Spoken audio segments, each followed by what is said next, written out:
Whenever and wherever God's people truly rediscover their purpose, their peculiarity, their power, they do so through prayer. And the result of any such renewal, if it truly is a renewal of the Spirit, is first that the church is revived, and then that the prevailing culture is rewired for the glory of God.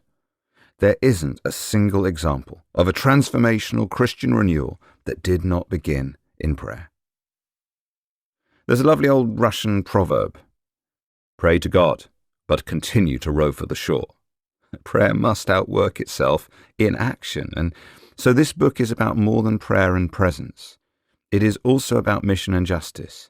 It's about the saying of prayers, for sure, but also it's about the becoming of prayers in 1,000 very practical ways. Ever since that first prayer room in Chichester went viral, we've been Forrest Gumping our way around the world, praying through 9/11 and the financial crash, the war on terror, presidential elections, the rise of Taylor Swift. And having never intended to start a movement, we don't feel particularly responsible to maintain it. To this day, we don't advertise, we don't try to persuade anyone to start prayer rooms. People just seem to want to do these things, and so we try to help them. We have become a little more organised over the years and a little more efficient, but there still isn't really any kind of plan for marketing or global domination. For more than 15 years, we have lived in a fairly constant state of bewilderment at the places God takes us and the surprising new things that the movement becomes.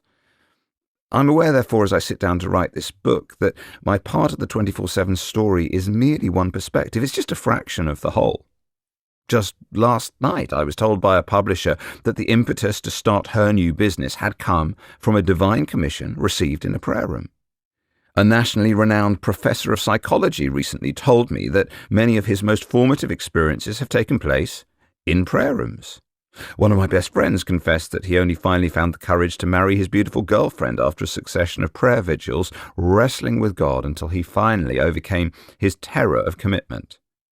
God is weaving a million stories together, creating a narrative that is far bigger than us all.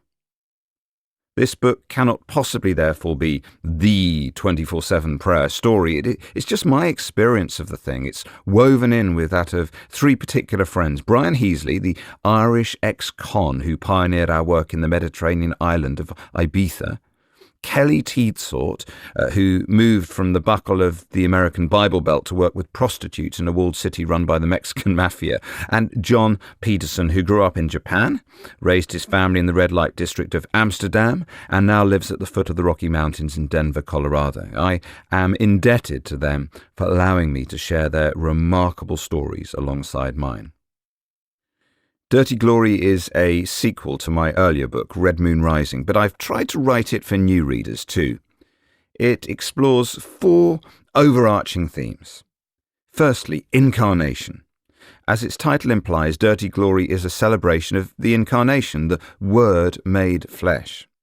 That's why there are so many stories of God's glory working in unlikely places through ordinary, dirty people like you and me. It's, I hope, a message of grace for us all. Secondly, it's about the presence paradigm. This is unpacked in the book, and it's an exciting way of viewing the message of the Bible and the purpose of life itself through the lens of God's primary desire for friendship, family, and partnership. It shapes the way we pray, the way we preach the gospel, and the way we seek to love the poor. Thirdly, this book is about houses of prayer. The book explores what it really means to be a house of prayer for all nations, Isaiah 56, verse 7.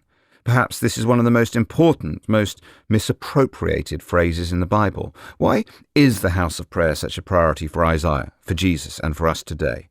You'll find that each section of Dirty Glory explores a different facet of this theme. Fourthly, this book is about the life of prayer. Perhaps inevitably, the most important topic explored in this book is prayer itself. Drawing on the lessons we've learned through 15 years of continual intercession, these stories have been compiled in order, I hope, to both equip and inspire you in prayer. It's disheartening to observe how rarely anyone teaches thoughtfully about prayer, in spite of the fact that it features in one way or another on almost every page of the Bible, and that it was the one area in which the disciples explicitly asked Jesus for training.